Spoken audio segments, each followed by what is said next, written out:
Hello po. Ayan. Text ko lang po yung gown na ginawa ako. We did this 2 sem. Yan po. Ito po yung nakikita niyo. Ito po yung first gown na ginawa ko. That's supposed detachable sleeve. Full balloon gown po siya. And red color. My favorite gown.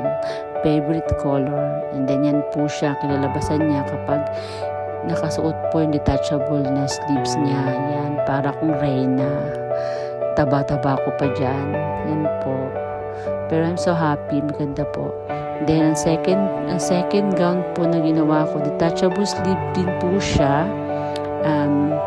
Filipiniana mermaid gown. Ayan. Grabe po yung proud na proud po ako sa gawa pangalawa kasi sinabayan ko po yan ng diet para maging perfect po yung shape niya. At yung mga design niya, bigla ang ideas lang po yan. Kaya ganyan po. Pero outcome po napakaganda. And then, ayan, Frado bead po. Puyat po talaga. Sipag puyat. Talaga pong dinanas ko dyan para maging ganyan siya. And I'm so proud of it. Yan. Yan po. Thanks for watching. God bless.